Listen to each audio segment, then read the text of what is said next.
फिर आपको अपना दिमाग और सोच और सेंस साइड पे रखनी होगी और आत्मा से चलना होगा। सोच आपको डराएगी, सिचुएशंस आपको धमकाएंगी, लेकिन आपको अपना ध्यान वर्ड के ऊपर रखना होगा। जो वचन कहता है वो ही फाइनल है। आपकी रिपोर्ट झूठ बोल सकती है, आपकी परिस्थितियां झूठ बोल सकती हैं, वचन कभी झूठ नहीं बोल सकता। उस समय मेरी सेंस यही कहती थी कि हां, मैं लो फील कर रहा हूं क्योंकि मेरी लाइफ में इतनी सारी बीमारियां और प्रॉब्लम्स हैं, और वो सच में हैं, तो ये झूठ तो नहीं है। लेकिन परमेश्वर का वचन कहता है उसके कोड़े खाने से तू चंगा हो चुका है। अब मुझे या तो अपने सेंस के हिसाब से चलना है और या तो मुझे फिर परमेश्वर के वचन के हिसाब से चलना है। अब फैसला मुझे करना है कि मुझे अपनी सेंस देखनी है, जो दिमाग कहता है वो देखना है, या जो परमेश्वर का वचन कहता है वो देखना है। जो कुछ परमेश्वर के दिल में है उसको नीचे उतारने का एक तरीका है। आमीन। और इसीलिए आप चर्च में आए हैं कि उस तरीके को आप सीख सकें। हम चर्च में इसलिए नहीं आए कि हम क्रिश्चियन हैं और हमें एक आज्ञा मिली है कि संडे के संडे चर्च जाना है, तो इसीलिए हम चर्च में आए हैं। जिस चीज को बोलना है ना वो चीज परफेक्ट होनी चाहिए। हाँ, बहुत कम लोगों को अकल है ये वाली। तैयार हो लेने के लिए? वो स्पिरिचुअल ग्रेस कैच करो right now in Jesus name. अब परमेश्वर के दिल में क्या है? वो कहता तुझे घटी नहीं होगी, मेरे मार खाने से तू चंगा हो चुका है। उसने तुझे ग्रेट होने के लिए बुलाया। उसने कहा क्या तुम नहीं जानते कि मैंने जगत के निर्बलों को, तुच्छों को, गरीबों को, बीमारों को चुन लिया कि जो अपने आप को कुछ समझते हैं उनको शर्मिंदा करें। हालेलुया। तो जो कुछ परमेश्वर ने आपके लिए चुना है, मैंने कहा परमेश्वर आपको स्पिरिचुअल तरीका भी देता है उसको पूरा करने का। इसलिए बाइबल कहती है मसीहत क्या है? एक लड़ाई है। तुम मसीह में हो तो लड़ाई के नीचे हो, और हमारी लड़ाई शैतान के साथ नहीं, किसी पार्टी के साथ नहीं, किसी धर्म के साथ नहीं, किसी समाज के साथ नहीं, किसी मिशन के साथ नहीं, बल्कि शैतान के साथ। और परमेश्वर ने कहा कि मेरे सारे हथियार बांध लो ताकि तुम बुरे दिनों का सामना करके सब कुछ पूरा करके स्थिर रह सको। हालेलुया। अब परमेश्वर आपको हथियार भी देता है, वो आपको तरीका भी देता है इसको समझने का। 2004 में जब मेरे को मेंटली अपसेट के अटैक हो रहे थे, तो देखो परमेश्वर ने मुझे कोई ऐसा केस नहीं था जो मुझसे मैच करे, या मुझे ऐसी कोई टेस्टिमनी नहीं मिल रही थी जो मेरे साथ मैच कर सके कि मैं भाई मेरे को भी ये प्रॉब्लम थी, तू ऐसा कर ले तू ठीक हो जाएगा। एक भी नहीं। और मेरी प्रॉब्लम क्या थी कि शैतान एक क्वेश्चन लेके आता था और मेरे दिल में डालता था, और उसके बाद मैं उस पर बहस करता था दिल में ही।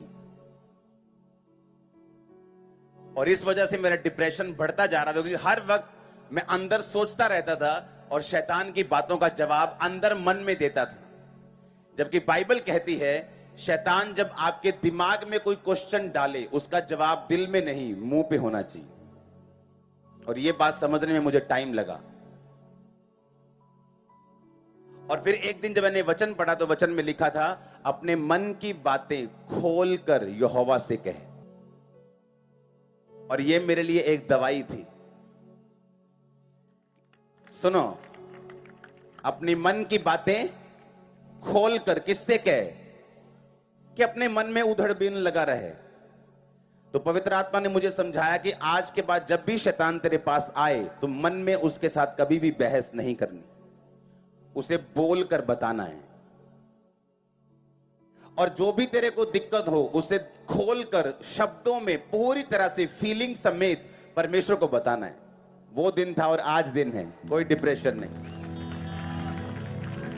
लेकिन इसे सीखने में मुझे शायद कितनी बार 40 रोजे लगे होंगे, कितनी प्रेयर लगी होगी, कितना मैंने रोया होगा, कितना सीखा होगा, कितना इंटरनेट पे ढूंढा होगा। परमेश्वर ने वो जेन्युइननेस देखी, परमेश्वर ने वो हार्ट देखा कि ये छूटना चाहता है और मेहनत कर रहा है, और परमेश्वर ने छुटकारा किया। आप समझ रहे कि नहीं? तो परमेश्वर आपको आत्मिक हथियार भी देगा कि आप लोग उस सिचुएशन से छूट सकें जो आपको तंग कर रही।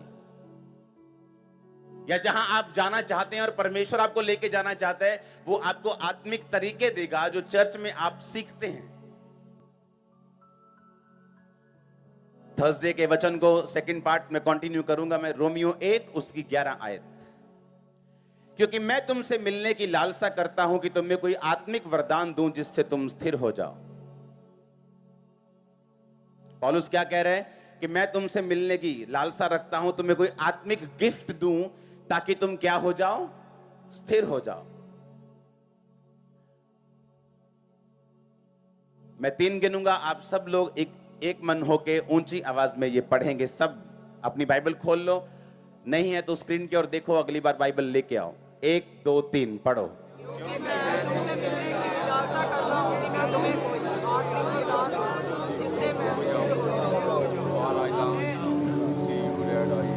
तुम क्या हो जाओ। अब जब पौलुस बात कर रहा है, वो बीमार से भी बात कर रहा है, हाँ या ना?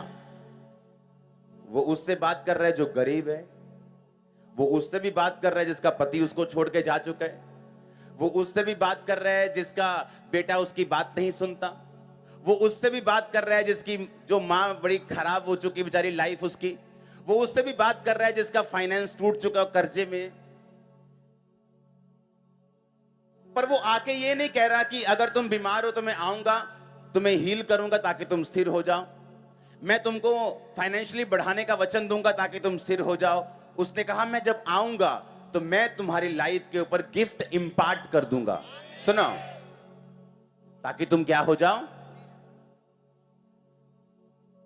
गिफ्ट का मतलब है करिश्मा, इसका मतलब है रिलीजियस क्वालिफिकेशन। कहता मैं तुम्हें रिलीजियस क्वालिफाइड करूंगा, मैं तुम पर हाथ रखूंगा, मैं सामर्थ को, वरदान को तुमको दूंगा ताकि तुम क्या हो जाओ, स्थिर हो जाओ।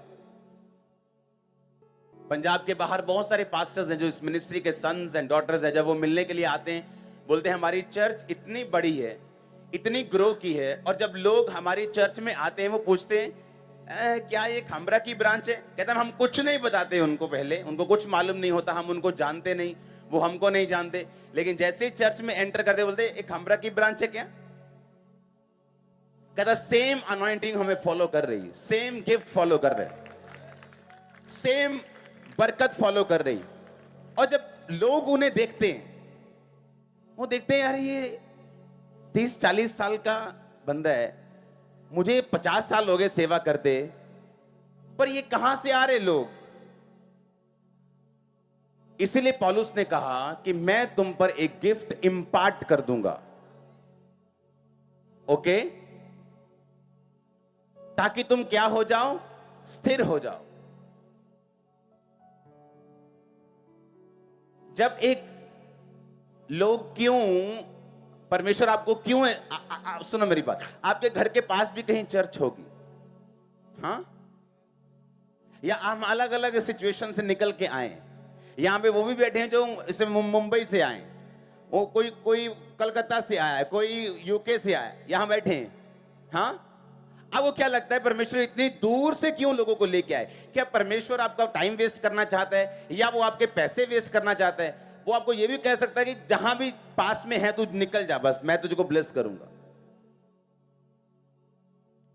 क्योंकि ये जितने वरदान हैं, जितनी सामर्थ है, बाइबल कहती है ये मिट्टी के बर्तनों में है, यानी ये शरीर में है, यानी ये इंसान के हक में परमेश्वर ने दी है, और वो इसको इंपार्ट कर सकता था, वो इस वरदान को ट्रांसफर कर सकता था उनकी लाइफ को आसान करने के लिए।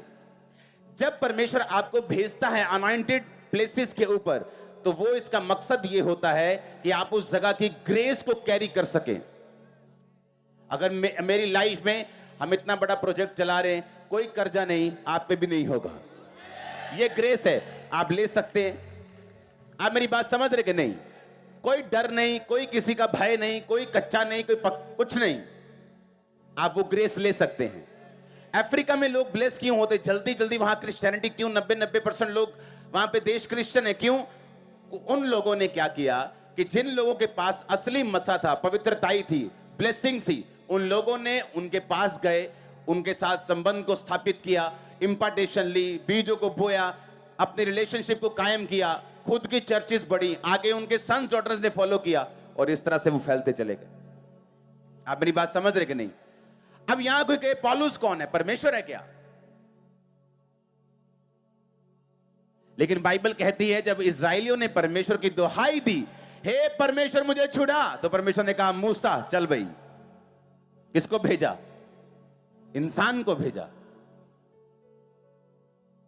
किसको भेजा? आपका उत्तर जब परमेश्वर देता है वो आदमी के रूप में आता है।